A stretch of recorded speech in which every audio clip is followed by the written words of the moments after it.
Moi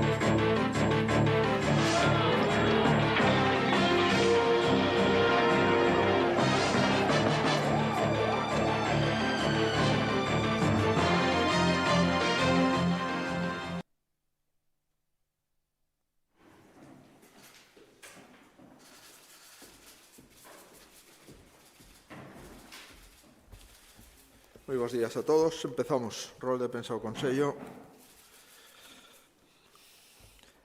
Empezamos, como ven sendo habitual, dando os datos actualizados da situación da pandemia da COVID na comunidade autónoma.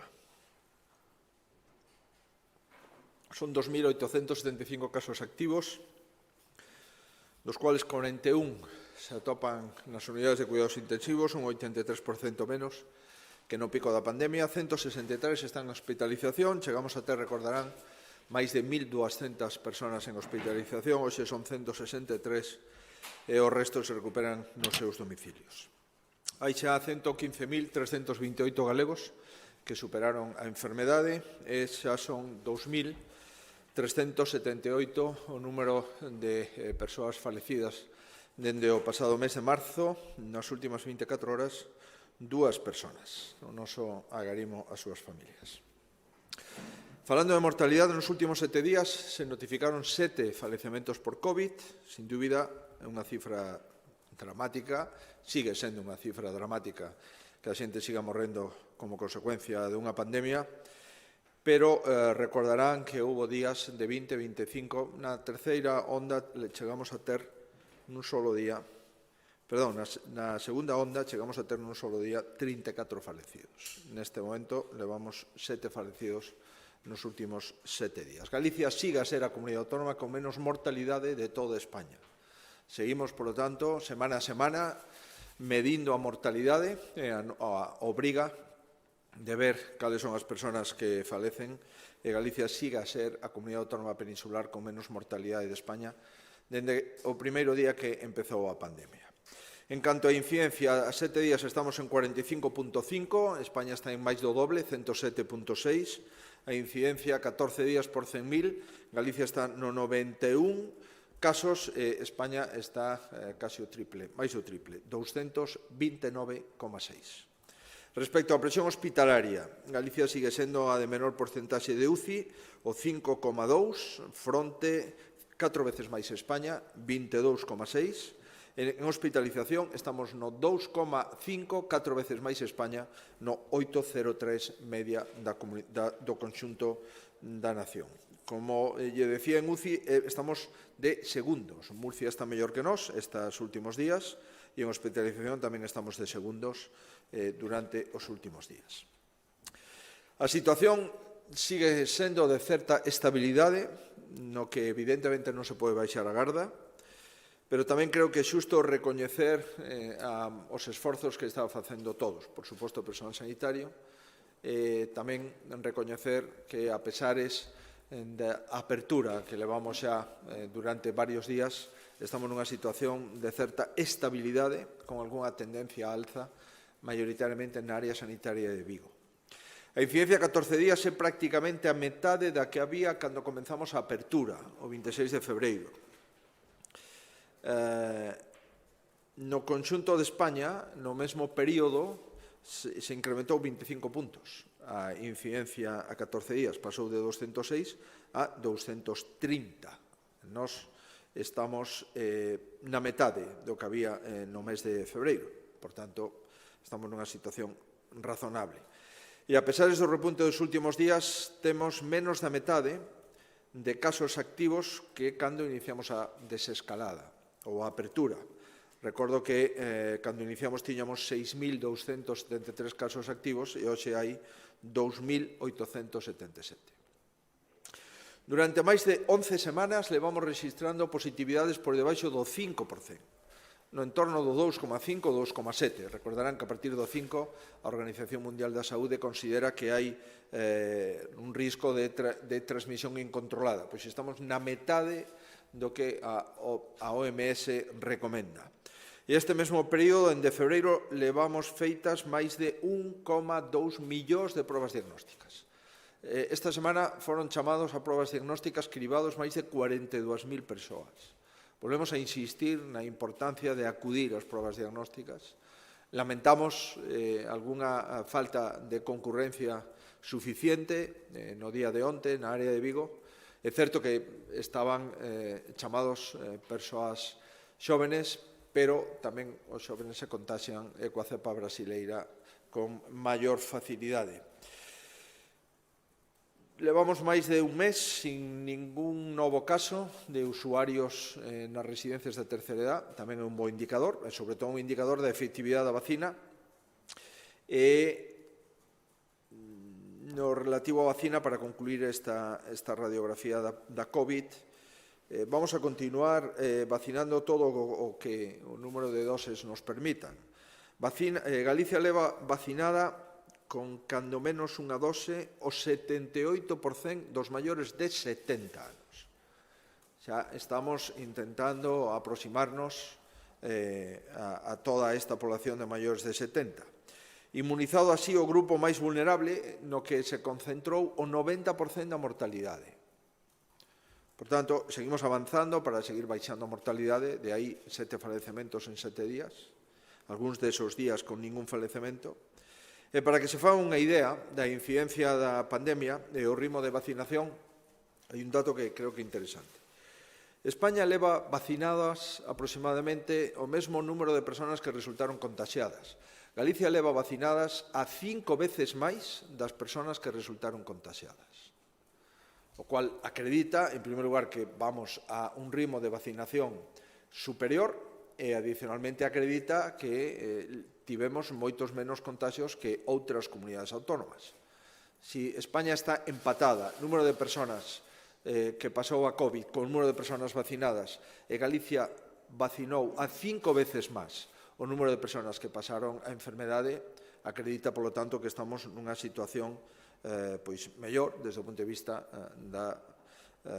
do movimento e da rapidez de vacinas. Con datos publicados de onte, estamos no 29% da población cunha dose recibida, 4 puntos por riba da media estatal, e o 10% dos galegos atopan xa inmunizados coas 2 doses. Estamos falando de galegos de máis de 80 anos ou ben de galegos sanitarios ou de outros colectivos. Fallou Janssen, que agora empeza outra vez, tamén fallou AstraZeneca, deberíamos de estar por riba de esa porcentaxe, pero estar xa no 29% de población xa empeza a ter algún horizonte de maior, ou diría, de menor intranquilidade. Ao longo desta semana e da fin da semana continuamos vacinando con Pfizer o grupo de 70 a 79, así como aqueles maiores de 80 que aínda non recibiran a segunda dose. Por tanto, a isto nos vamos a ocupar o fin de semana. En AstraZeneca vamos a vacinar a grupo de maiores de 60 e con Janssen, que hoxe comenzamos a administrala en domicilios de grandes dependentes. Mais está prevista para persoas maiores, por tanto, vamos a utilizarla de forma clara en estas persoas grandes dependentes para evitar ir 2 veces á casa do dependente, dado que Janssen é unha única dose. Queremos, ademais, que ao ser unha soa dose debemos de valorar que outros colectivos se debe de aplicar. Como saben, nós insistimos, de momento con pouco éxito, en vacinar as persoas do mar, sobre todo as persoas que embarcan e que están nunha marea de 10-15 días. Volvemos a reiterar que o Instituto Social da Marina debe de vacinar a estas persoas de forma prioritaria. Para iso está o Instituto Social da Mariña. Reiteramos esta proposta que nos parece de sentido común. 15 persoas nun barco, 15 días. Se unha persona entra asintomático, pero xa co virus, é evidente que hai un risco enorme. Por tanto, volvemos a reiterar, non entendemos por qué non se adopta na Comisión de Vacinación e no Consello Interterritorial o acordo de que a población mariñeira que embarca en períodos superiores a unha semana non pode ter unha prioridade na vacina. Para nós, desde logo, é unha cuestión que apoiamos e que vamos a seguir trasladando ao Goberno Central responsable do Instituto Social da Mariña. En definitiva, hai que vacinar, vacinar e vacinar, seguir, proseguir, insistir e, na mentras, facer cribados, proseguir cos cribados. Neste momento, en todas as farmacias adheridas ao programa, facemos todos os días como mínimo 10 mostras de PCR en saliva. En algunhas delas se acaba inmediatamente, hai máis demanda que oferta. A capacidade que temos para no Laboratorio de Microbiología de Vigo son unhas 10.000, 12.000 mostras diarias. A 10 mostras de saliva, en número de farmacias que temos dentro do programa, sobrepasamos as de 10.000. Lamentamos non poder facer máis de momento, pero o certo é verdade é que os cribados son a clave para manter a raya o virus dentro das dificultades da pandemia que seguimos, insisto, todavía loitando contra ela e aínda quedan varios trimestres. Sin sair da pandemia, volvemos a autorizar a compra por emerxencia de 5 millóns de euros para a área sanitaria de Lugo, a Mariña, Monforte e de Lemos. 2 millóns de euros de material sanitario, batas, máscaras, luvas de diverso tipo, solución hidroalcohólica e outros 2 millóns de euros para reactivos, calibradores, test serolóxicos e de antíxenos, en definitiva, tamén transporte e tarefas de limpeza, en total 4.718.000 euros para a área sanitaria de Lugo, Monforte e a Mariña. Seguimos coa sanidade, tamén xa estamos pensando na vacina da gripe. Empezamos a reservar 6 millóns de euros para adquirir 885.800 dosis da vacina da gripe para este próximo inverno. A cuestión é acertar coa vacina e coas variacións que se producen nos virus gripais e, por tanto, as vacinas deben de conter as cepas especificadas pola OMS, que ás veces non acerta con exactitude, pero outras veces certamente está acertada de forma plena. Vamos a adquirir unhas 145.000 doses máis que o pasado ano, por criterios de prudencia.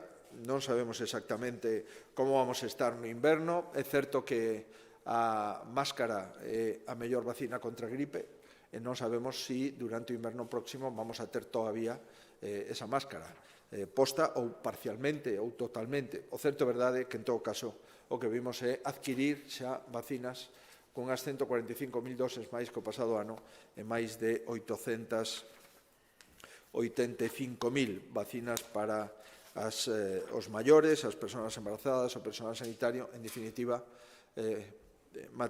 persoas de risco que deben ser todos os anos vacinadas contra a gripe.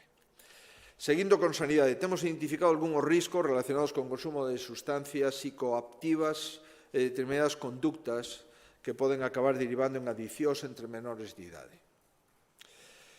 Estos riscos son, como se poden imaginar, o elevado consumo de sustancias legais e ilegais por parte dos mozos, e da precocidade deste colectivo no propio consumo, a incipiente problema ligado aos videoxogos e a rede, o emprego inadecuado das redes sociais, e tamén conductas que se poden considerar de sustancias psicoactivas, decía ya anteriormente, por exemplo, o cannabis e derivados, as anfetaminas en todos os seus derivados, éxtasis e outros derivados sintéticos.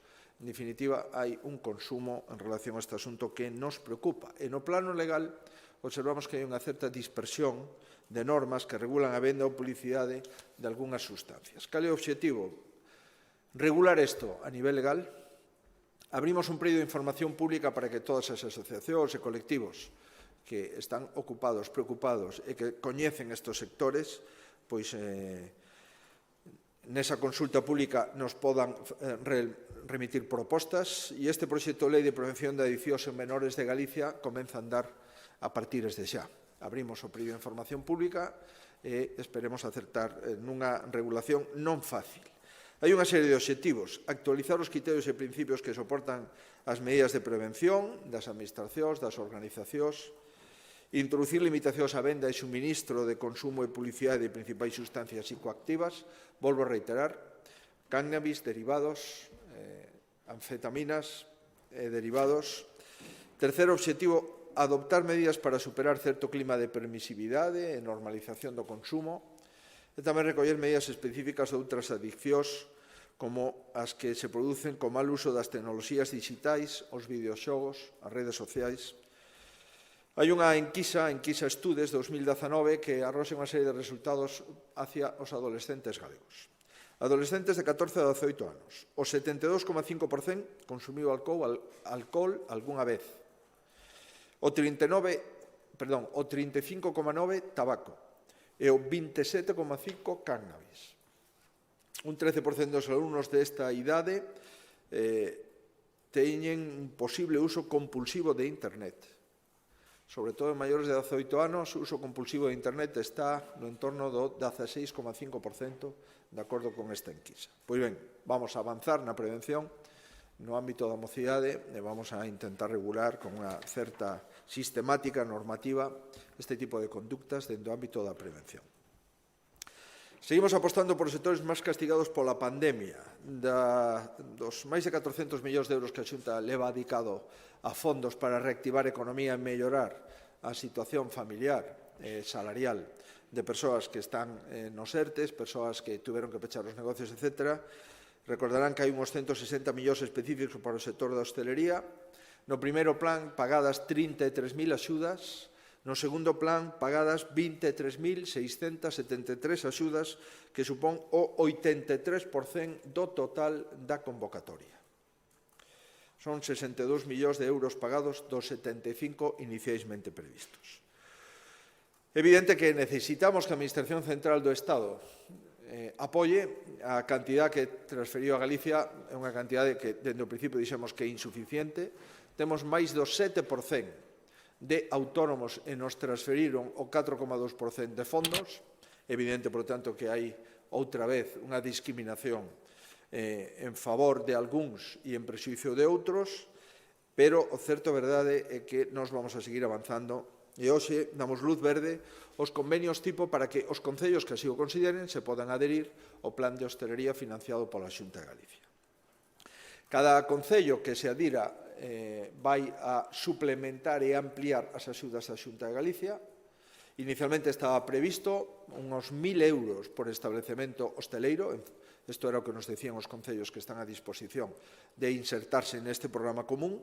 E é un programa que axiliza o procedimento. Primeiro, porque os concellos non teñen que volver a sacar o procedimento, non teñen que someterse a plazos de publicidade e concurrencia, os hosteleiros non teñen que presentar outra vez documentación que xa teñen presentada.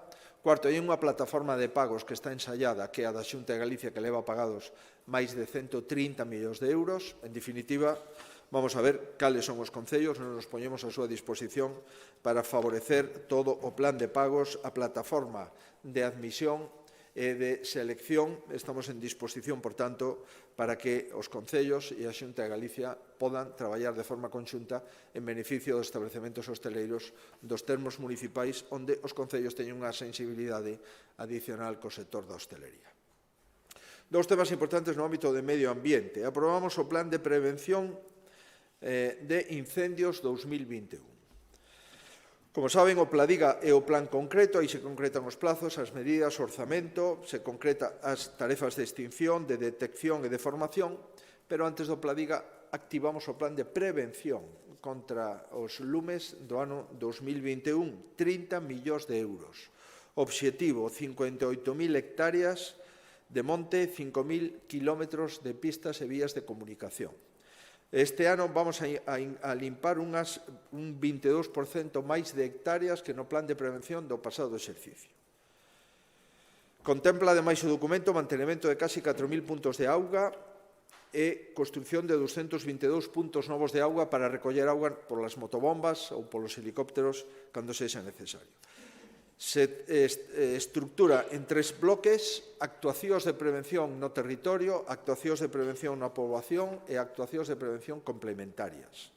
Sobre o territorio, a Xunta de Galicia, directamente co seu servicio de prevención, vai actuar en 5.500 hectáreas e en 2.200 kilómetros de pistas e de estradas. Total, 6 millóns de euros. E mediante convenio coas entidades locais, vamos a transferir ás entidades locais 23 millóns de euros, e con isto supón a limpeza de 52.500 hectáreas e de 2.700 kilómetros de pista. Neste plan de prevención esperemos que nas próximas semanas este en vigor a Lei de Recuperación de Terra Agraria. Nesa Lei de Recuperación de Terra Agraria recordarán que hai unha figura que é a creación de polígonos cortalume, onde se vai intentar plantar actividades agrícolas, forestales ou gandeiras. Como saben, os convenios que asinamos coas entidades locais fan referencia a distintas cuestións. Estamos falando de vehículos motobombas, de rozas, de contratación de brigadas. Os convenios os temos en 258 municipios e 5 mancomunidades. E hai un convenio coa FEGAN, coa SEAGA, para limpar e protexer aldeas por un importe de 7,7 millóns de euros. E se entregaron 232 plans municipais de prevención, que é obligatorio. E nós facémoslo de forma gratuita aqueles concellos que están dentro do programa. Como novidade, vamos a potenciar a colaboración cidadá e tamén vamos a reforzar a execución de traballos mecanizados nos concellos adheridos, de tal forma que, ademais dos 100 tractores que viñemos comprando nos últimos anos, este ano vamos a poñer a disposición 35 tractores para actuar en 1.500 hectáreas cortalume adicionais aos que vimos actuando. O segundo bloque deste plan é o plan de prevención de actuación sobre a poboación. Vamos a seguir con 300 encontros en toda Galicia no ámbito educativo para previr na educación ambiental dos rapaces e tamén, esta será a novedade, un programa de formación para a población do rural orientado a medidas de autoprotección e prevención. E, por último, na terceira cuestión, actuacións complementarias que están fora dos 30 millóns e diñeiro adicional, vamos a licitar 13 millóns de euros para cións silvícolas, un plan de pastos por 9,5 millóns de euros para actuar en 2.250 hectáreas.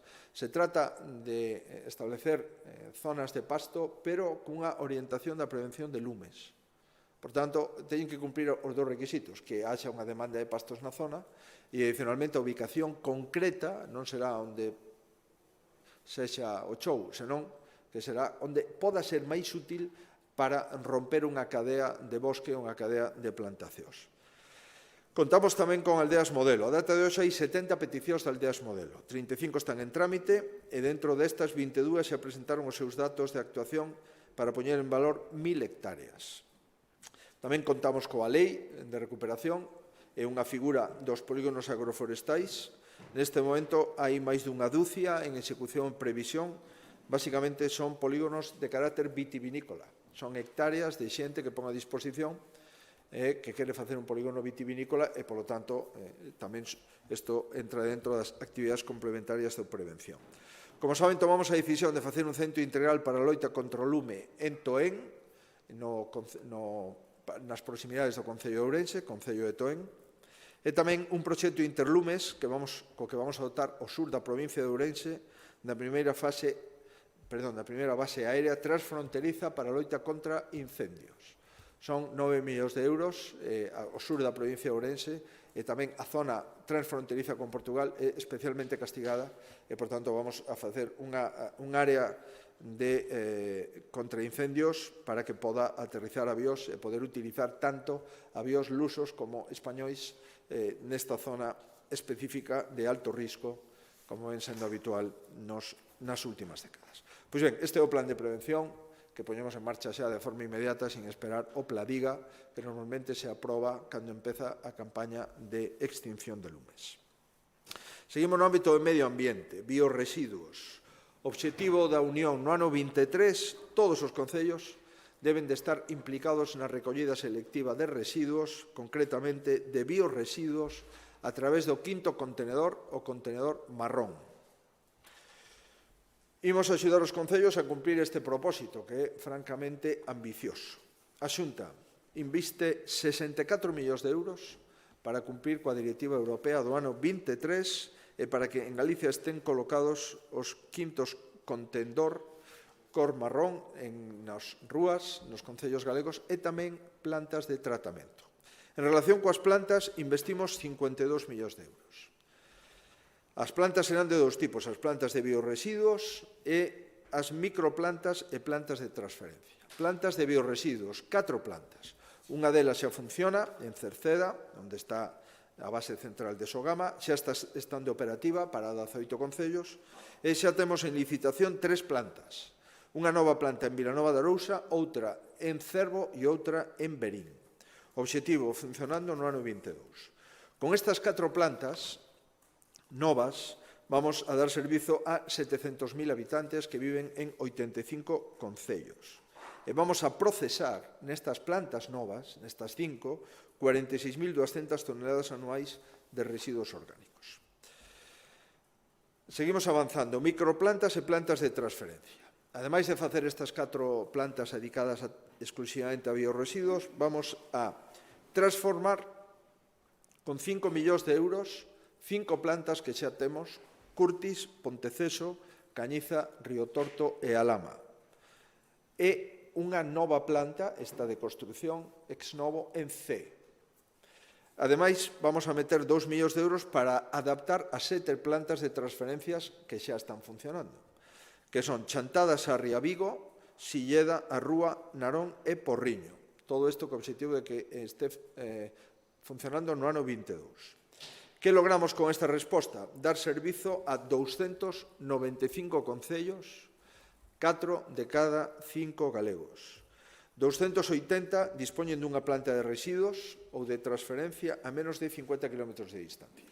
Por tanto, ese contendor marrón se leva a menos de 50 km para que sexa tratado e que non teña que viaxar hasta Sogama, e que o compost se poda facer máis barato e máis preto dos lugares, que son todos os fogares, onde se produce.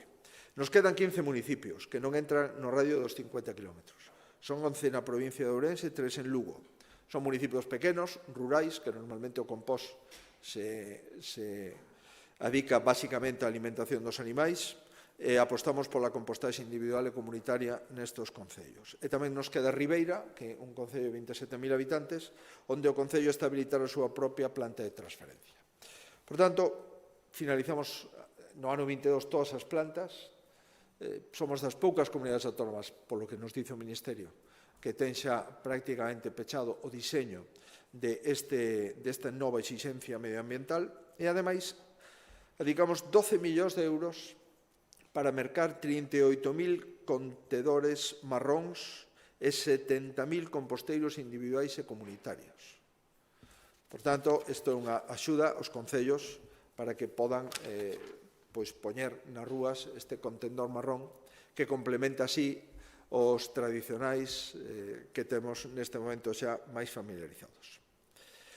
Ben, no turismo, aprobamos o Plan de Formación de Turismo de Galicia para chegar a 5.000 profesionais. Vamos a ofertar formación en idiomas, en xestión de empresas, en gastronomía sustentable, en calidade, en transformación digital. Hai 5.233 prazas, serán cursos de formación presenciais, híbridos ou online, creados cun portal de teleformación creado pola Escola Superior de Hostelería, e hai novos contidos. Hai un módulo orientado exclusivamente ao Camiño de Santiago, hai outras actividades para empresas e profesionais do sector turístico, e compre destacar que este novo plan incrementa un 86% as horas de formación. Que vamos a dedicar aquí? Vamos a dedicar dunha forma moi especial moito tempo á seguridade sanitaria. Vamos a intentar seguir formando os nosos profesionais do turismo na seguridade sanitaria e tamén despois en transformación digital. Estes cursos chegan a todos os colectivos: turismo inclusivo para guías, relación digital do cliente para axencias de viaxe, tamén cursos para hotéis, casas rurais, campings, albergues, etc. O obxectivo é que Galicia sexa un lugar seguro para pasar as vacacións, para pernoctar, un lugar seguro para vir e un lugar seguro para disfrutar das capacidades da paisaxe gastronómicas e tamén patrimoniais da comunidade autónoma. Sin abandonar os temas de formación, vamos a multiplicar por 4 a oferta de prazas de cursos para a xestión de fondos europeos de recuperación e resiliencia para os empregados públicos da comunidade autónoma. Vamos a incrementar a formación, mellor dito, a 330 empregados públicos que son os que están xestionando programas europeos e que xestionarán, espero, máis programas europeos unha vez que se repartan os Next Generation. Isto me parece importante. Ademais, o plan de formación da EGAP para o ano 2021 incide a través de teleformación, telepresencia e autoformación, e a estas modalidades destinamos o 93% das plazas disponibles, 31.469 plazas repartidas en 615 actividades formativas. Hai que recoñecer e agradecer a gran presencia e o gran seguimento dos empregados públicos dos cursos online da Administración de Formación da Xunta de Galicia, a EGAP. O 100% da formación online tivo un seguimento do 82% do alumnado.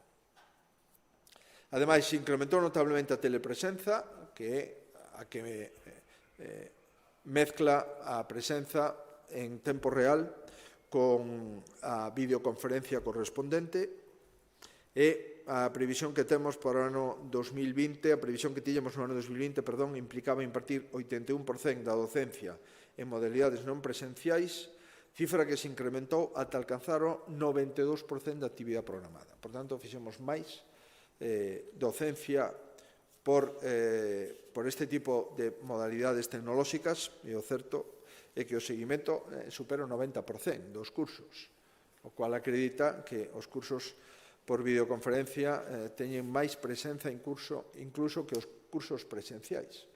E isto ademais se mide de forma automática con maior facilidade.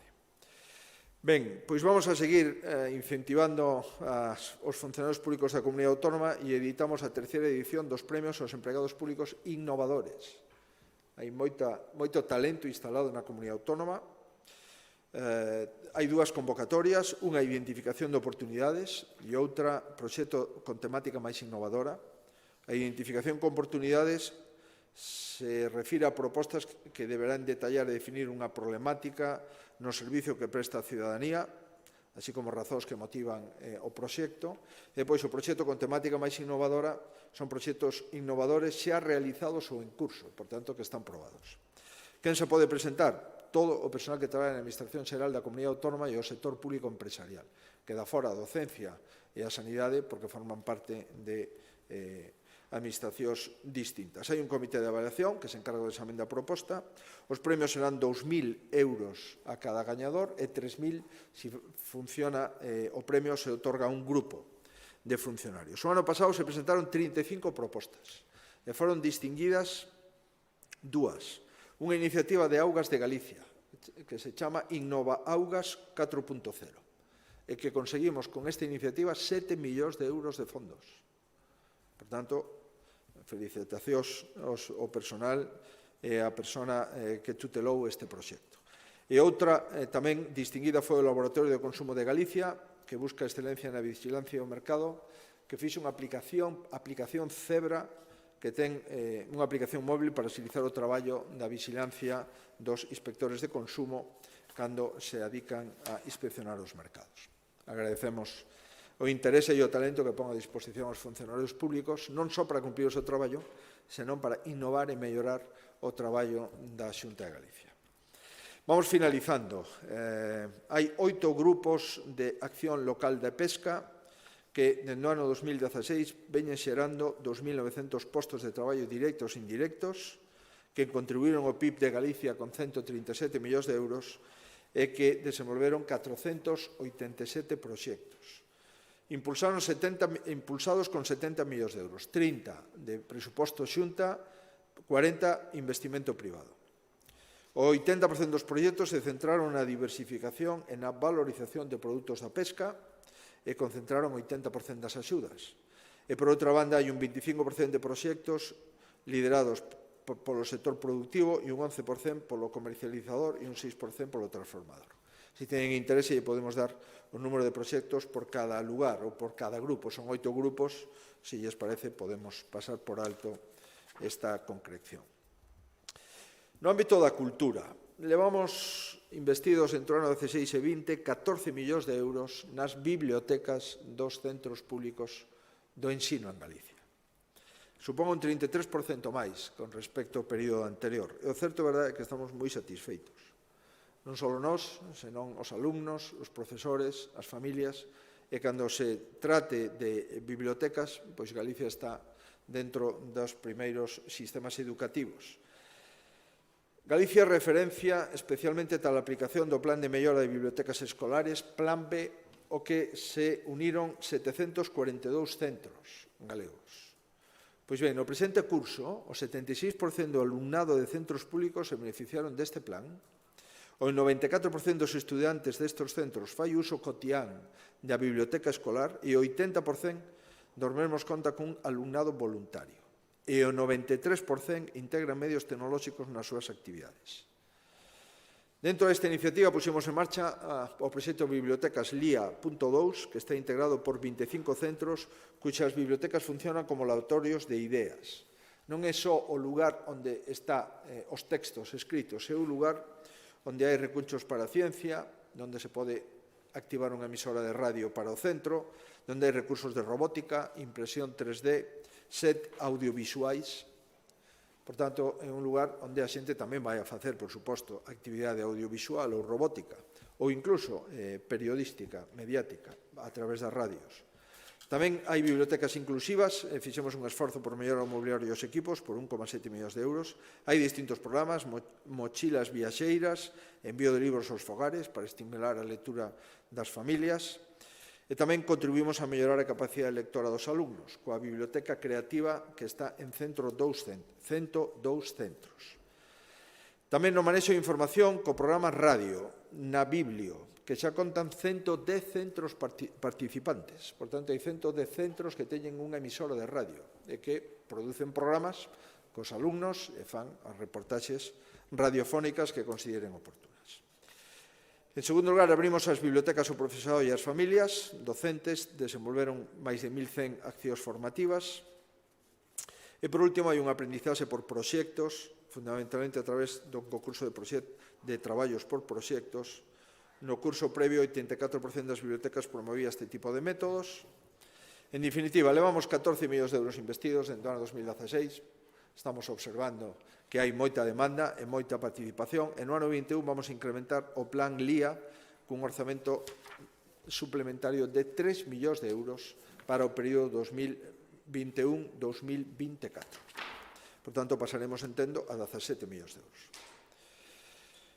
Facemos un convenio coa Fundación Sálvora de Discapacidade que ten como obxectivo o exercicio da función tutelar a persoas con discapacidade intelectual. Duplicamos o importe deste convenio con esta fundación no ámbito de discapacidade. Modificamos o decreto do socorrismo. Non podemos facer as probas durante o ano 2020 e, por tanto, o Rexistro Profesional de Socorristas Acuáticos de Galicia se amplía para que podan habilitarse. Finalizaba a habilitación este mes de abril, finalizará no mes de abril do ano 2022. E vamos a outorgarlle de forma directa unha prórroga automática sin necesidade de presentar ninguna documentación a todos os socorristas que estén habilitados a tal efecto no día de hoxe. Por tanto, vamos a modificar este decreto para facelo compatible coa situación que tuvemos o pasado verán, onde prácticamente non se pudo facer este tipo de formación e non se actualizou o Rexistro de Socorristas de Galicia. Convenio do Marisquiño. Recordarán que o Marisquiño é un dos grandes festivais. Este ano cumple 20 anos. É a 20ª edición que se celebra en agosto, como ven sendo habitual, en Vigo. O Marisquiño é parte de Vigo, é parte de Galicia. O que cambiamos é o apoio que recibirá este festival en épocas difíciles pola disminución do público autorizado para tal evento e subimos un 30% a nosa participación ata 200.000 euros. Hai un enorme impacto económico do festival que moveu no ano 2019 160.000 personas. Hai unha estreita relación co deporte, co turismo e hai un peso na marca turística de Vigo que en ningún caso pensamos se debe de abandonar. O festival é unha cita imprescindible no calendario deportivo. Xa hai algunhas actividades no festival que son declaradas olímpicas nos Xogos Olímpicos de Tokio. Esta é unha razón máis pola que incrementamos un 30% a nosa participación. Chegamos a un acordo co Concello de Lalín e vamos a facer un campo de herba artificial, céspede artificial, no Estadio Municipal Manuel Anxo Cortizo, 700.000 euros, 450.000 Xunta de Galicia, 250.000 Concello de Lalín. Hai máis de 600 rapaces e rapazas que practican fútbol nestas instalacións que agora vamos a convertir un campo de erva natural nun campo de erva de céspede artificial. E tamén abrimos unha nova rúa que conecta dúas estradas no concello de Salvaterra cun importe de 500.000 euros.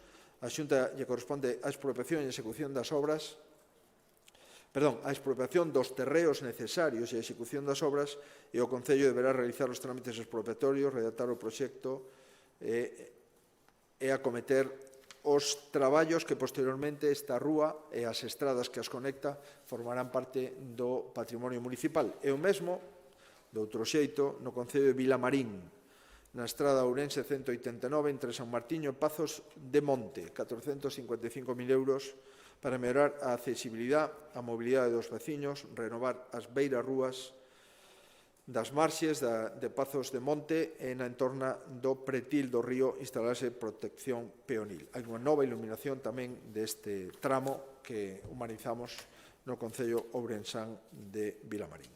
Ata aquí o Consello da Xunta quedou a súa disposición por se houber algunha cousa que suscite o seu interese. Moitísimas grazas.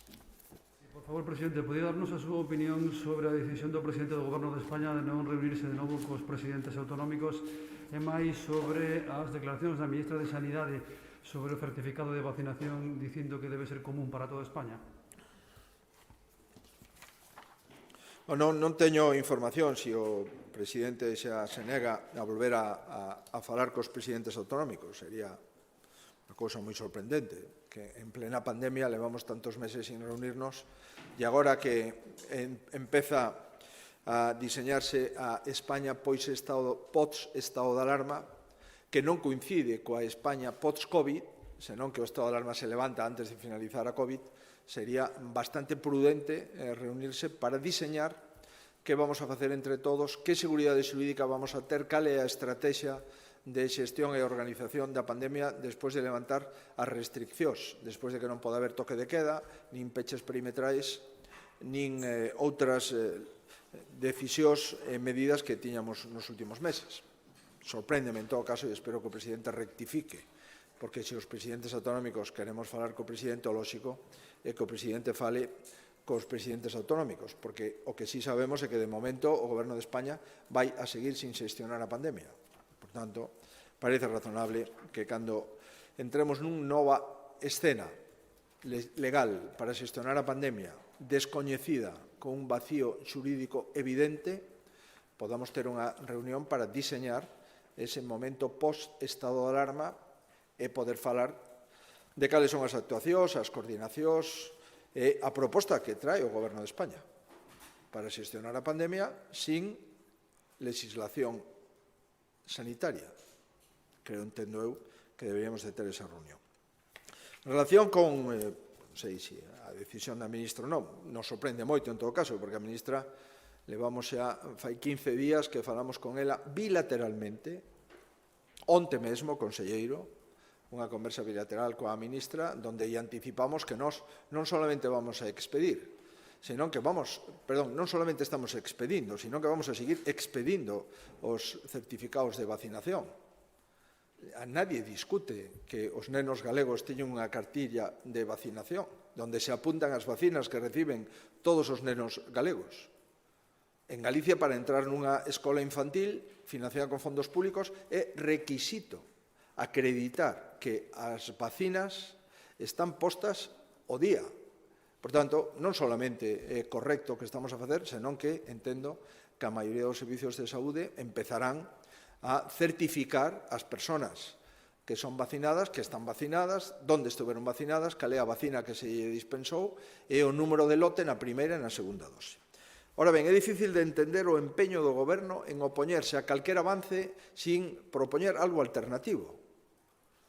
É curioso que cando as comunidades autónomas vamos avanzando e propoñemos avances que garantan a maior seguridade durante a pandemia, pois se opoñan a isto sin ningunha proposta alternativa. Por tanto, Galicia está a favor, pero non de un pasaporte COVID español, está a favor de un pasaporte COVID europeo. E debe haber, se é posible, un único modelo que debería operar de forma interactiva nunha única plataforma, pero mentras isto non se construe, entendemos que as comunidades autónomas temos a obriga de expedir un certificado a unha persona que lle acabamos de dispensar as 2 doses da vacina. Non vexo que haxa ninguna contradición. Estamos de acordo que debe haber un pasaporte único, por suposto. Estamos de acordo que si é posible que sexa da Unión Europea, por suposto. Pero ata que eso non ocurra, a partir do mes de xuño, xullo, agosto, nós, desde o mes de abril, xa estamos dándolle a un galego o seu certificado de que está vacinado no centro, no laboratorio da vacina X e coa dose X e X na primeira e na segunda en relación ao lote que foi dispensada a vacina. Por tanto, son varias as comunidades autónomas que temos anunciado e me parece que é unha discusión, dende logo que Galicia non vai a alimentar. Vamos a seguir dispensando o certificado e, entre outras cousas, creo que se un galego nos pide que lle certifiquemos que está vacinado, a nos obriga a certificalo. Poñemos, por tanto, as nosas plataformas sanitarias, levamos traballando meses en isto non se improvisa. Eu lamento que o Ministerio non propuxera unha plataforma única para expedilo, esa é unha responsabilidade do Ministerio, pero se outros non traballan, que non penalicen os que traballan, porque senón estaría todo moi retrasado, e creo que os retrasos son os que sobran na xestión da pandemia. Sí, presidente, quería preguntarlle se cabe a posibilidade, tendo en conta o nivel de vacinación que hai no grupo de edade de 70 a 79 anos, coa previsión de chegada de doses de Janssen, que nun momento dado que haxa doses de Janssen que non teñan unha adxudicación porque non hai un grupo de idade por debaixo de 70 anos ou grupos profesionais, como que mencionaba vostede. E, ademais, quería preguntarlle ou trasladarlle a inquietude de sectores, de colectivos da hostalería, que mañá, sobre todo nos restaurantes, teñen que ter xa instalados eses medidores de CO2. Parece ser que hai algúns problemas para adquirilos, ata listas de espera en algúns establecementos. Non sei se plantexan unha prórroga para que poidan mercalos. En relación con Janssen, con AstraZeneca, con Moderna, con Pfizer, e as que quedan todavía, Novavax e outras, pois evidentemente hai unha serie de incidencias que se producen, porque non é fácil facer unha xestión coordinada, que depende de moitísimos factores, pero certo é verdade que a súa pregunta é unha pregunta absolutamente procedente. Se as vacinas de Janssen están previstas para unha zona de idade, se vamos avanzando porque estamos inyectando Pfizer tamén nesas idades, que ocurriría no caso de que teñamos vacinadas coas 2 doses a todo ese colectivo de máis de 70 anos? É unha pregunta moi procedente. Hoxe comentábala no Consello da Xunta. Estamos esperando as respostas do Comité de Vacinación español e que entendo que este é tributario a súa vez das respostas da programación de vacina da Unión Europea. De momento, as 8.000 que temos as vamos a dispensar en grandes dependentes, pero non sabemos tampouco cal é as previsións de entrega de Janssen para as próximas semanas, meses, e se están garantidas, e se a ficha do medicamento vai ampliar a idade obxectivo, a idade diana desas vacinas. Insisto, de momento estamos gestionando e temos destinatarios para esas vacinas, pero esa pregunta ten que ser contestada en breve espazo de tempo, igual que ten que ser contestada a segunda dose da vacina de AstraZeneca, porque a principios do mes de maio hai persoas que necesitan esa segunda dose e aínda non hai un pronunciamento explícito. Se está facendo un ensaio clínico e esperemos poder chegar a esas semanas con algunha resposta. Hai tamén algunha posibilidad de ampliar un pouco máis de tempo a segunda dose de AstraZeneca para que finalice por completo o ensaio clínico, esa é unha das cousas que tamén se está manexando, pero en definitiva, para non crear máis incerteza, é moito mellor vacinarse que infectarse. E, por suposto, non hai ninguén, por lo menos na comunidade científica, que non estea seguro coas vacinas que neste momento están autorizadas. Pode haber algún criterio de prudencia ou de extrema prudencia ou de unha enorme dilixencia. Se pode dar a sensación de informacións pouco fiables ou incluso contradictorias? Eu creo que sí. Eu creo que sí. Pero lle podemos asegurar a todos os ciudadanos que están convocados hoxe, mañá, o fin de semana e todos os días que as vacinas que estamos dispensando son o remedio único e o remedio seguro contra a pandemia. Non hai outra posibilidad nin outra orientación. Pero, en fin, lamento non poder contestarlle con exactitude porque sería unha improvisación pola miña parte. E en relación co se hai algún establecemento hosteleiro que ainda non ten o medidor de CO2, pois entendo que se pode acreditar que ten o pedido feito, o lóxico é que non haxa problemas coa inspección, pero tamén é certo que temos que poñer un prazo. E tamén é certo que a maioría deles os teñen, pero non creo eu que se a un inspector se lle dá como réplica ou resposta que fun a estos sitios, non hai ningún, estou tramitando e estou en lista de espera neste sitio, non creo que haxa problemas especiais e cumpre o resto, evidentemente. Se cumpre o resto das cuestións. Sí. Sí, perdón. Presidente, quería saber como van as negociacións técnicas que se estableceron co Ministerio polo tema da Lei de Saúde, se hai algún avance, e hasta onde estaría disposta a Xunta a modificar esa lei para conseguir un acordo extrajudicial.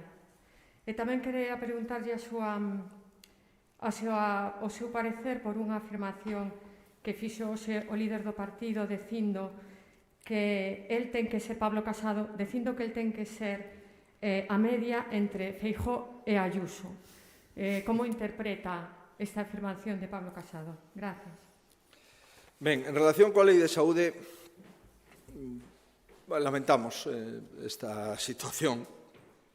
Ao final, nos enteramos a través do Tribunal Constitucional que parágrafo había sido recurrido. E temos un parágrafo recurrido.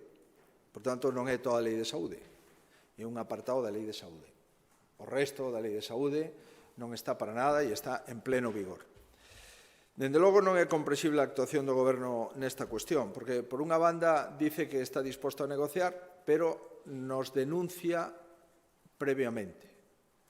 Por outra banda, nos dice que está disposto a avanzar, pero non quere retirar o recurso, ou polo menos non quere retirar a suspensión da lei, porque non é o Tribunal Constitucional o que suspende a lei. Quen suspende a lei é o Goberno. Non é o Tribunal Constitucional o que se pronuncia sobre a lei. O Tribunal Constitucional cumple coa súa labor constitucional. Cando o Goberno recurre unha lei, o Tribunal Constitucional tramita o recurso. E cando o Goberno decide suspender a lei, e lle notifica ao Tribunal Constitucional, o Tribunal Constitucional suspende a lei.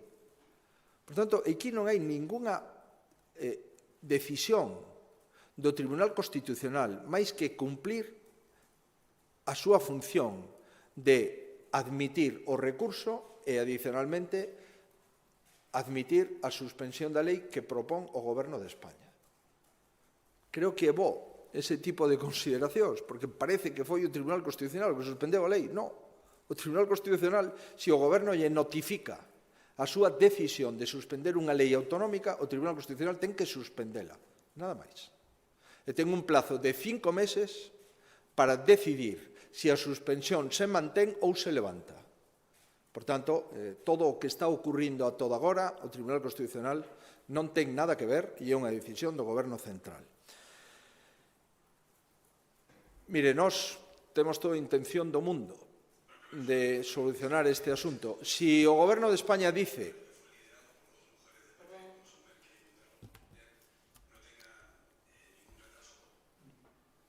quería escoitar o parágrafo da pregunta que me fixo a compañeira de... Ben, en relación con que posibilidades temos para chegar. Si, o problema é que o Goberno central dice que a Xunta de Galicia sinala na lei que a vacinación é obligatoria, xa lle digo que non hai pleito. Porque na lei non se dice en ningún momento que a vacinación é obligatoria. Si ese é o problema, xa lle digo, non hai ningún pleito, porque nós aínda non perdimos o xuízo. E sabemos perfectamente que unha comunidade autónoma non ten competencias para obligar a ninguén a vacinarse no ámbito da COVID. Por tanto, deixémonos de cuestións deste tipo, volvo a reiterar, sorpréndeme moito que cando unha comunidade quer avanzar, resulte que en vez de facilitar ese avance, se torpedee. Cando unha comunidade quere encher parcialmente un vacío legal como consecuencia da ausencia de leis da pandemia, se lle suspenda. Cando unha comunidade fai algo tan elemental como certificar que unha persona se lle fixo unha proba, usted ten dereito ao informe médico cando visita un médico. E, por tanto, unha persona ten dereito a ter un certificado de que está vacinado. Porque lle piden unha guardería infantil se é un menor, un neno. E, por suposto, neste contexto, que unha persona acredite que está certificado e inmunizado cunha vacina é o mínimo que podemos certificar os servizos de saúde de toda España.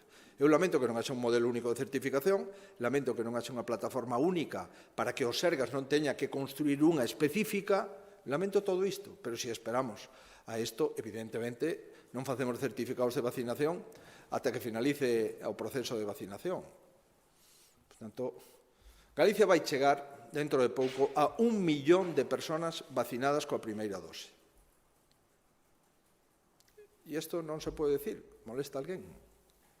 Ben, por tanto, vamos a ver se somos capaces de que se nos diga de que somos acusados para poder presentar as nosas alegacións. Tivemos unha reunión, asesor xurídico da Xunta, o xefe da asesoría xurídica, unha reunión co abogados do Estado do Ministerio, e a verdade é que salimos bastante satisfeitos da reunión, porque o que se nos dice é que nós podemos adoptar esas decisións que establece a lei, pero que hai dudas de que as podamos regular. Bueno, vamos a ver exactamente de que se nos acusa para poder seguir. Agora ben, vamos a seguir defendendo que necesitamos un soporte xurídico, vamos a seguir defendendo que a nosa lei é perfectamente constitucional e vamos a seguir defendendo que en ningún caso esa lei obliga a vacinar. E, por tanto, se esa é a cuestión, vamos a solventar rapidamente. Ora, se hai outras cuestións, pois veremos de que se trata. E en relación con ese aserto ou afirmación que fixo o líder do Partido Popular, o presidente do Partido Popular, nada que decir, nin coñezo cal é a pregunta, salvo coñezo unha parte da resposta. Pero, en fin, non hai nada que comentar a unha cuestión que non existe nin como debate, nin como problema, nin obxectivo, nin subxectivo. Por conseguinte, me parece que non teño moitas cousas que contestar. O presidente do partido é o presidente do partido, e a presidenta Ayuso é a presidenta da Comunidade de Madrid e eu sou o presidente da Xunta de Galicia. Os nosos discursos son perfectamente compatibles, e eu podo asegurar. Sí, presidente. Un matiz sobre a Lei Galega de Saúde. Estaría disposta, en todo caso, a Xunta de Galicia a retirar ese parágrafo en cuestión, ese parágrafo recurrido polo Goberno Central?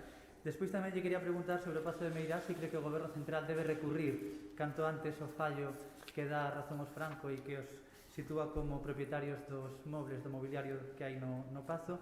E unha última cuestión, porque vostede antes fixe referencia a porcentaxe de vacunados entre maiores de 70 anos, cifrou no 78%, o actual ritmo de vacunación, cando cree que podería chegarse ao 100% nese colectivo, e si cree que serán capaces de conseguir o obxectivo de que os maiores de 60 anos estén vacunados cunha soa dosis, polo menos, a mediados do mes de xuño, como dixo ante o conselleiro. En relación coa lei, remítome o que lle trasladei a súa compañeira. Nos necesitamos concreción. Xa sabemos, por fin, o parágrafo que foi obxeto de recurso. Por tanto, non foi recurrida e anulada desde o punto de vista de suspensión a lei. É un parágrafo de un artigo. Todo o demais sigue plenamente vixente, non é obxeto de debate. E en relación con ese parágrafo, solamente tivemos unha reunión. Nós estamos a disposición. Si a cuestión é que quede claro que o tempo do verbo que se utiliza ou a expresión utilizada nun apartado X e que pode dar lugar a interpretar que a vacina en Galicia é obligatoria, por suposto que estamos dispostos a concretar o tempo do verbo e a explicar o que se considera oportuno, porque non é así, nin foi así, e ustedes ademais son testemunha directa de que ao principio dixemos que a vacina da COVID en Galicia non sería obligatoria. En primer lugar, porque non podemos dictar esa disposición. E, en segundo lugar, porque non hai ningunha autoridade sanitaria española nin europea que poda obligar, de momento, a ningún ciudadano a vacinarse coa COVID. Por tanto, non podemos nos obrigar aquilo o que non temos competencias para obrigar. E o dicimos de forma directa.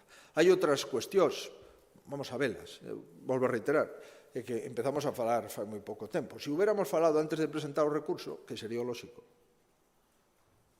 O lóxico, nunha pandemia, se unha comunidade autónoma lexisla sobre un tema sanitario, é que automáticamente sea chamada para decir, oye, vamos a sentarnos, vamos a dialogar, y nosotros no entendemos esto, y nosotros se lo explicamos. Eso sería lo lógico. Ahora, decir que hay una cogobernanza, y resulta que una ley para la gestión de una pandemia se recurre y además se pide la suspensión de la misma, sin hablar, sin conectar, sin concretar, sin avisar a una comunidad autónoma, hombre, yo creo que ese tipo de denuncia es una denuncia que no nos merecemos, pero ni la comunidad gallega ni ninguna otra comunidad autónoma. Si además se están gestionando leyes en el Parlamento de Euskadi, en el Parlamento de Aragón, si además alguna comunidad autónoma que pueda hacer reales decretos convertidos en leyes directamente por el Gobierno ha gestionado y ha dictado alguna norma en relación con la pandemia y ninguna de ellas fue recurrida, vamos a ver, insisto, lo que le puedo asegurar es que desde el punto de vista jurídico nosotros estamos bastante tranquilos en relación a lo que hemos legislado, pero tampoco tenemos ningún interés en mantener un pleito si es que el Gobierno no tiene interés en mantenerlo, que eso es una cuestión que tendremos que enfocar. En relación coa porcentaxe a data concreta das dúas doses de maiores de 70, quero ser prudente en relación a este asunto, porque, como digo, estamos todavía nunha situación de indefinición e de falta de concreción exacta do número de doses que vamos a ter. Nos, as doses que vamos a ter, as sabemos o luns de cada semana. E aí podemos certificar. Estas entraron en Galicia e a partir de aí programamos con exactitude. O noso objetivo é o que vostede di. O objetivo é ter o 100% da población maior de 60 anos como mínimo cunha dose posta a 30 de xuño. A maioría, por suposto, eu creo que a totalidade de máis de 70 anos estará con doble dose a 30 de xuño.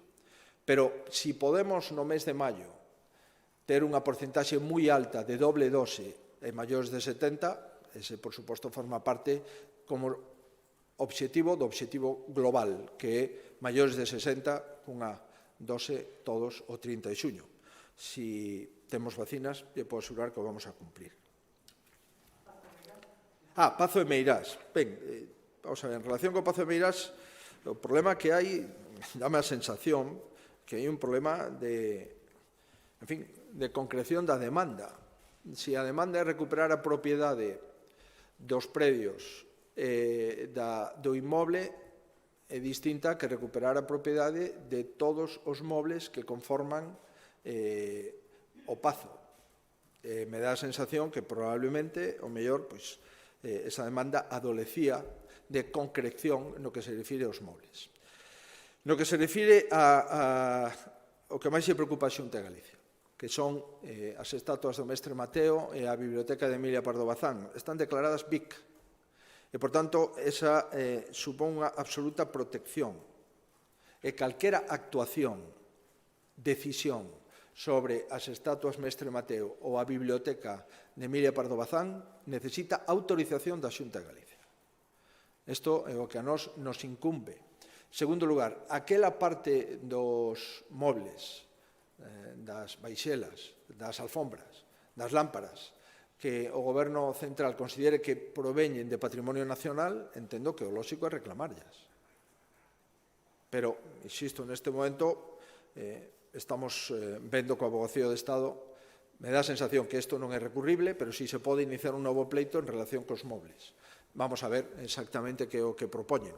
Dende logo, que se refire aos PICs, nos ocupa e nos preocupa de que eso non pode haber ningún acto de disposición e ten absoluta protección e calquera decisión necesita autorización da Xunta de Galicia.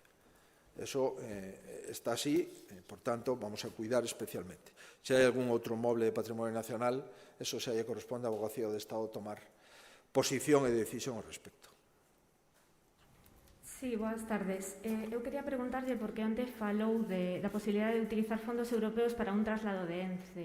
ENCE veu dicindo estes anos que non vía viable ese traslado, así que quería preguntar se lle consta un cambio de opinión na postura da empresa e que tipo de fondos poderían ser eses fondos europeos para apoiar este traslado, se sería un proxecto dos Next Generation, por exemplo, ou non.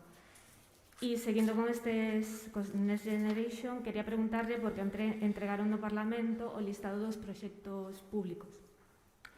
E nesa lista hai proxectos que xa están en marcha, plantexados e demais, incluso con algún con orzamento da Xunta. Como se explica entón que este goberno queira financiar con fondos europeos proxectos que xa estaban que eran previos á pandemia e tiñan incluso orzamento? Gracias. Por exemplo, ten vostede aí... Pois, por exemplo, o CHUAC, a ampliación do CHUAC, a cidade das TIC da Coruña, hai algún outro? Ben, en relación con ENCE, a nosa postura é unha postura coñecida. Nos entendemos que esa factoría non se pode pechar dentro de 15 días, nin dentro de 15 meses, nin cando entre en vigor a Lei de Cambio Climático. Esa factoría non se pode pechar porque ten miles de postos de traballo, directos e indirectos, en 5.000 familias que venden madeira todos os anos a ENCE. Decenas de camioneiros que entran e salen todos os días da factoría, a maior parte do tráfico do Porto de Marín é a única pastera que hai na comunidade autónoma e a comunidade autónoma ten capacidade para ter 2 pasteras instaladas na comunidade, no ámbito territorial da comunidade. Portanto, esa é a nosa postura. É coñecida a nosa postura. E engadimos, desde fai moito tempo, dixemos que a ubicación de ENCE na ría de Pontevedra non é a mellor ubicación. E que sempre está a posibilidade, se atopamos lugar e, sobre todo, se atopamos fondos, para trasladar esa pastera. E, por conseguinte, no contexto de fondos europeos, se hai algunha posibilidade de destinar parte para esa transferencia ou ese traslado e, adicionalmente, a empresa ten capacidade de investimento propio para facer o traslado, nos apuntaríamos, sin dúbida, a colaborar e buscar unha saída co resto das administracións públicas. Pero por ese orden. Porque pechar ENCE e despois pensar que facemos, eso non. Primeiro, mantemos ENCE e, simultaneamente, pensamos que facemos. Hai unha oportunidade no ámbito dos fondos de transición enerxética e de transición ecolóxica, que novas industrias forestais en lugares máis axeitados. E dentro desa posibilidade, se se dan as dúas premisas, primeiro, se a pastera está disposta a invertir, e segundo, se os fondos europeos se poden recabar para este fin, pois nós estamos en disposición de buscar unha saída ao respecto. Pero que non ten ningún sentido de aprobar unha lei de cambio climático que diga claramente que a concesión de ENCE é unha concesión ilegal, porque senón automáticamente o que se pode facer é desconectar unha fábrica antes de construir a seguinte, e iso non ten ningún sentido. Que tipo de fondos? Hai cantidad de empresas poden recibir fondos. Os fondos poden ser de este fondo, deste subfondo, de outro, pero volvo a reiterar, oxalá poderamos buscar un emplazamento dentro de unhos anos a ENCE ou a calquera pasteira que se quera poñer en Galicia. Se mañá ven unha empresa finlandesa ou unha empresa de outro lugar que quere poñer unha celulosa en Galicia e se ubica de forma axeitada, por suposto que nos facilitaremos ese investimento. É que necesitamos dúas, é que temos o 46% de madeira de España. E necesitamos seguir poñendo en valor os montes. En relación coa que vostede me di, pero o que vostede me di é o normal. Nos temos proxectos que aínda non comenzamos, O proxecto do novo Hospital Público da Coruña, comenzamos a fase 0, 13 millóns, pero nos faltan 350. E, por tanto, é o normal que, se hai fondos europeos para infraestructuras sanitarias, que presentemos esos proxectos, entre outras cousas, porque para obter fondos europeos necesitamos executar os proxectos nun tempo concreto. Se non tuviéramos proxectos previos, sería imposible utilizar fondos europeos. Do mesmo xeito que o Goberno de España quere utilizar fondos europeos para financiar os 150 millóns de euros do tren ao Porto Exterior da Coruña, que era un proxecto que debería de estar xa adxudicado e en execución, e do mesmo xeito que quere tamén presentar a fondos europeos o proxecto da Intermodal de Lugo, que debería de estar tamén empezada. Por tanto, teñen que ser para proxectos europeos, para fondos europeos, proxectos maduros, proxectos que xa están hilvanados, pois senón non será posible executar os proxectos nos tempos que marca a Unión Europea para poder ser utilizados os fondos Next Generation.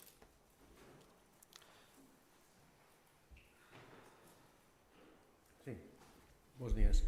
Sobre o tema este de ENCE, vostede aquí presentaron outro día varios centros de proxectos. Entendo que xa saben se hai ou non ou se presentou algún proxecto relacionado con ENCE, porque aquí falaron de proxectos que no Parlamento Galego non se saben o nome porque aluden que son entidades privadas, non se pode saber. Creo entender que ten que haber algún fondo xa pedido polo que está dicindo aquí agora vostede. E se ese fondo se adiante, en teoría, se podría trasladar a empresa. E depois unha segunda cuestión é que hoxe coñecemos que hai varias federacións de hosteleiros que montaron unha federación aducindo que non se sentían para nada representados pola Xunta, e precisamente a Xunta falaba de que se reunía sempre cunha entidade de hosteleiros e que eles non estaban representados.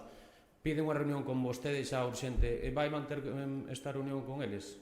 Gracias. Vamos a ver, evidentemente, se houbera un proxecto de traslado de ENCE, nós faríamos lo público. ENCE non solicitou nin presentou ningún proxecto de traslado a fondos europeos. Insisto, non presentou absolutamente nada. Nós presentamos un proxecto no ámbito forestal moi potente que é o proxecto da fábrica de produción de fibras textís, non de celulosa de papel. Por tanto, ENCE non presentou ningún proxecto. ENCE o que ven dicindo, non ten máis que ler os xornais que se dedican e as radios a transcribir o que dicen, é que eles non queren salir da ría de Pontevedra. Nós o que si decimos é que a nós non nos gusta esa ubicación, non é a ubicación perfecta, sabemos perfectamente que o óptimo sería atopar unha fórmula para facer unha pasteira noutro lugar, e que se hai fondos e hai investimento privado, nós traballaríamos co resto das administracións públicas para buscar un emplazamento. A nosa postura é coñecida. Hai uns que dicen ENCE ten que pechar xa, postura tradicional do nacionalismo.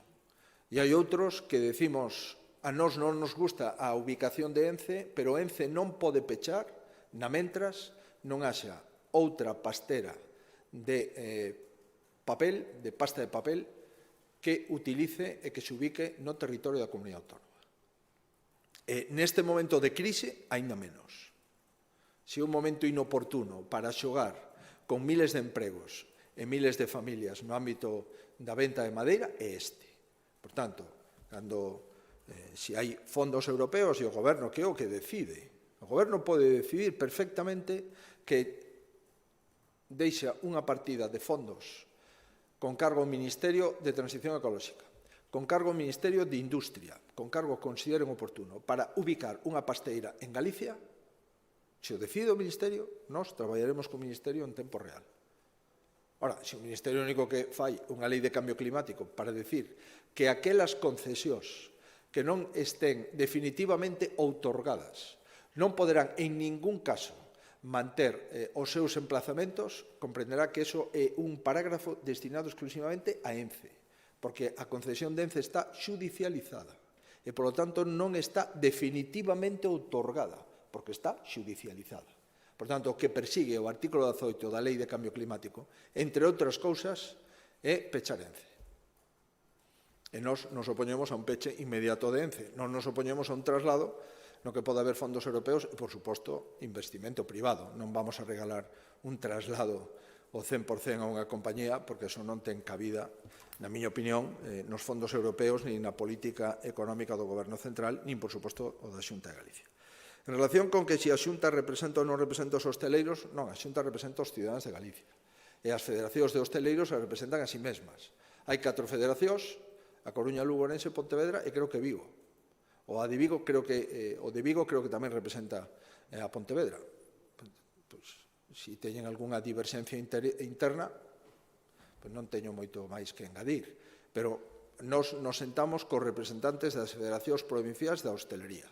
Se mañá na Mariña Lucense, ou en Santiago, ou na Costa da Morte, ou na comarca de Monterrey se fai outra federación de hostelería, comprenderá vostede que entón o que estamos é dinamitando o sector para que non teña unha representación, senón para que este sector sexa un sector sin representación, e creo que eso non é bo para o sector.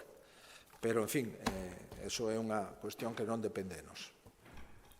Temos unha pregunta de videoconferencia, presidente Daniel Domínguez de Faro de Vigo. Escoitame, presidente. Sí, perfectamente, Daniel. Eu quería facerlle unha pregunta similar á compañera de EFE sobre as declaracións de Pablo Casado sobre o resultado que pode ter o PP en Madrid. Eu quería preguntarlle si teme que a victoria de Ayuso, como vaticinan a maior parte das enquisas, supoña un maior achegamento a Vox por parte de Pablo Casado, ese afaste da liña de moderación que estivo pedindo vostede para que o PP logre refundar o centro-dereita e medrar electoralmente. Gracias. Eu que temo é que non gane a presidenta Ayuso. Para min, o principal problema é que en Madrid se amplíe el proyecto del Partido Socialista y de Podemos en la comunidad autónoma, que en este momento es el motor económico más importante de España, ¿no? Por tanto, estos son mis temores. Mis temores, ya lo hemos visto ayer, es una de las cosas que ha alumbrado el debate. El debate ha quedado claro que el señor Gabilondo quiere gobernar con el señor Iglesias y que, por lo tanto, lo que pretendía el señor Iglesias de hacerle ver al Partido Socialista que no tiene ninguna posibilidad sin el señor Iglesias ha quedado refrendado. Por tanto, esto es lo que hemos visto, y lo que hemos visto también es que todos contra la presidenta Ayuso. En fin, un clásico. Y también hemos visto, en mi opinión, que hay una presidenta que tiene un programa, que tiene un proyecto y que tiene un modelo para Madrid, y después hay una serie de partidos que tienen programas contradictorios, liderazgos, algunos de ellos incompatibles, y protagonismos que ya lo hemos visto en el Gobierno central y que no creo yo que debamos de repetirlos en la Comunidad de Madrid. Por tanto, lo único que me preocupa en la Comunidad de Madrid es que la presidenta Ayuso no revalide la presidencia con un resultado lo suficientemente claro y diáfano para garantizar los 2 años y pico que quedan de legislatura en la Comunidad de Madrid. No temo ninguna otra cuestión ni ninguna otra deriva. Lo que me preocupa, reitero, es que tengamos ahora Iglesias gobernando en la Comunidad de Madrid y en el Gobierno de España. Eso, la verdad es que no sería muy interesante para los intereses de los españoles en su conjunto y de los gallegos en particular, porque al final no nos olvidemos. Quien sigue mandando en el Gobierno de España sigue siendo el señor Iglesias en buena parte de la acción del Gobierno. Y si ahora también manda en la Comunidad de Madrid, entonces su autoridad y su poder se multiplicaría. Tendría la comunidad autónoma más potente desde el punto de vista económico de España y el Gobierno de España por personas interpuestas. Comprenderá que eso es mucho poder para el señor Iglesias y muy poco interesante para el conjunto de los ciudadanos. Y ya no le cuento los gallegos, en el que el señor Iglesias aquí, de momento, no ha conseguido cosechar éxitos electorales en las pasadas elecciones del mes de julio. Por tanto, es una comunidad que no entra en el radar de los intereses del señor Iglesias. Sí, y última pregunta que nos trasladan vinculada con esto. Alerta Digital dice que Ayuso parece que puede abrir la puerta de Moncloa al Partido Popular con un mensaje sencillo: dejar trabajar. ¿Cree usted que el 4M será un antes y un después para el Gobierno de España? No me gustaría hacer previsiones de hechos futuros y complejos. Lo que sí me gustaría era que la presidenta Ayuso ganase las elecciones. Creo que eso es bueno para Madrid y para España, y por tanto para Galicia. A partir de ahí, si le parece, a partir del 5 de mayo vamos hablando. Pero la clave es conseguir esa mayoría, que no es fácil, pero es posible. Que parecía imposible hace unos meses y que ahora parece que las encuestas todas coinciden en acreditar que eso es una posibilidad demoscópica confirmada. Digo demoscópica. Otra cosa es lo que ocurre en las urnas. Y la presidenta sabe perfectamente, lo ha dicho en público y me lo ha dicho en varias ocasiones, sabe perfectamente que no se puede dar un voto por perdido y que hasta el final, hasta el último instante, esa mayoría estable en Madrid no se consigue hasta que abran las urnas a las 8 de la tarde y hasta que a las 10, 10 y media de la noche tengamos los resultados electorales. Por tanto, no puedo más que desearle los éxitos que creo que merece y no puedo más que desearle al pueblo de Madrid la misma estabilidad que tiene el pueblo gallego. Creo que invertir en estabilidad política en momentos de incertidumbre sanitaria y económica es una inversión, sin duda, para todos los ciudadanos, que acreditará su rentabilidad en las próximas semanas, cuando tengamos una presidenta, un gobierno, un parlamento estable y 2 años y pico de estabilidad hasta finalizar la legislatura. Muchas gracias. Seguimos.